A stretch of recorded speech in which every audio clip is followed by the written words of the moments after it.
Shakespeare का sonnet 18 सुना तो होगा ही, है ना? अंग्रेजी भाषा की शायद सबसे मशहूर प्रेम कविता। लेकिन क्या ये सच में सिर्फ एक प्रेम कविता है, या फिर ये एक बहुत ही शानदार धोखा है, एक ऐसा राज जो 400 सालों से सबके सामने होते हुए भी छिपा हुआ है? तो चलिए आज इसी राज से पर्दा उठाते हैं। कविता शुरू होती है इस मशहूर लाइन से, shall I compare thee to a summer's day, मतलब क्या मैं तुम्हारी तुलना गर्मी के एक दिन से करूं। सुनते ही जहन में एक बहुत ही रोमांटिक, बहुत ही खूबसूरत तस्वीर बन जाती है ना? लेकिन यहीं पर असली सवाल खड़ा होता है। हम सब इसे एक क्लासिक लव पोएम मानते हैं, पर क्या इसका असली हीरो वो है जिसके लिए ये लिखी गई है, या शेक्सपियर यहां पर शब्दों का कोई बड़ा खेल खेल रहे हैं और असली हीरो कोई और ही है? तो पहला भाग है एक मशहूर लेकिन भ्रामक सवाल। ये जो पहली लाइन है ना, ये सिर्फ एक तारीफ नहीं है, ये एक तरह का जाल है। शेक्सपियर यहां से एक बहस शुरू कर रहे हैं, एक ऐसा तर्क जिसका अंत आपको हैरान कर देगा। देखिए, उस जमाने में जब शेक्सपियर लिख रहे थे, किसी की तुलना गर्मी के दिन से करना मतलब ये बहुत बड़ी बात थी। गर्मी का दिन सिर्फ मौसम नहीं था, वो जिंदगी, जवानी और कुदरत की सबसे खूबसूरत चीज का प्रतीक माना जाता था। तो इससे बड़ी तारीफ तो समझ लीजिए हो ही नहीं सकती थी। दूसरा भाग, गर्मी में कमियां निकालना। अब यहां से खेल पलटना शुरू होता है। जैसे ही शेक्सपियर ये शानदार तुलना करते हैं, वो फौरन ही उसे तोड़ने लगते हैं।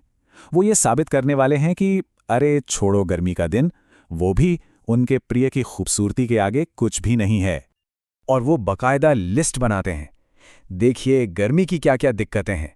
एक तो ये बहुत छोटी होती है, all too short a date. फिर कभी कभी सूरज की गर्मी मतलब आई ऑफ हेवन शाइन्स कुछ ज्यादा ही चुभने लगती है। कभी तेज हवाएं, रफ विंड्स सब खराब कर देती हैं। और सबसे बड़ी बात, गर्मी की खूबसूरती हमेशा ढल जाती है। लेकिन उनका प्रिय, वो इन सब से कहीं बेहतर है। उसकी खूबसूरती कभी फीकी नहीं पड़ती, वो हमेशा एक जैसा परफेक्ट रहता है।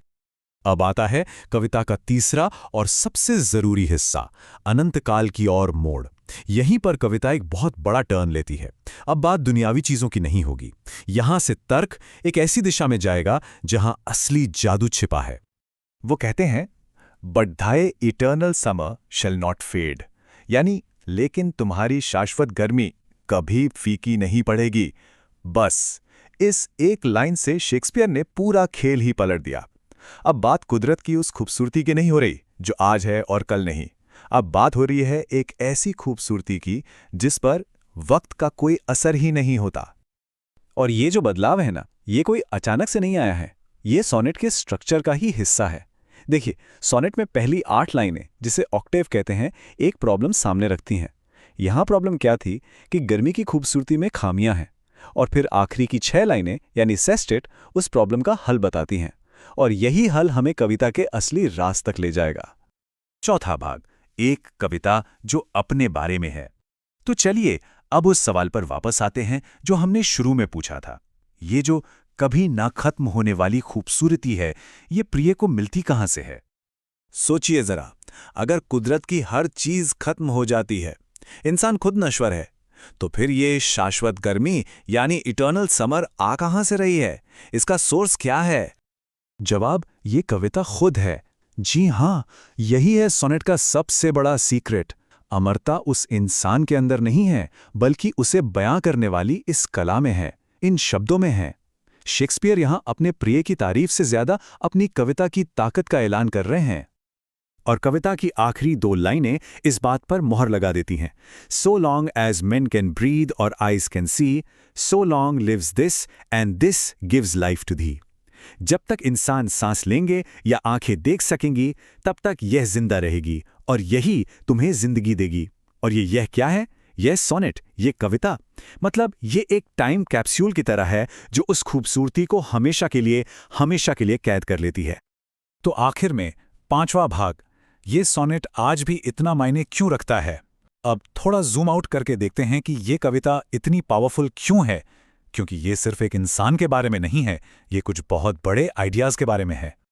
ये कविता असल में कला की अमरता की बात करती है।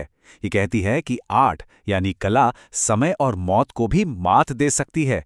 ये एक तरह से ऐलान है कि इंसान की बनाई हुई चीजें कुदरत की चीजों से भी ज्यादा टिकाऊ हो सकती हैं। और हाँ, ये प्रेम और समर्पण का भी एक जबरदस्त उदाहरण है, अपने प्रिय को हमेशा के लिए अमर बना देने का एक तरीका। तो सोनेट 18 असल में सिर्फ एक इंसान के लिए नहीं, बल्कि खुद आर्ट के लिए लिखा गया एक प्रेम पत्र है। तो आखिर में सवाल यही बचता है, क्या कला सच में समय को जीत सकती है? खैर, इसका जवाब शायद हमारे सामने ही है। 400 साल से भी ज्यादा हो गए और आज भी हम इन लाइनों को पढ़ रहे हैं, इन पर बात कर रहे हैं। लगता है शेक्सपियर ने अपना जवाब तो उसी दिन दे दिया था।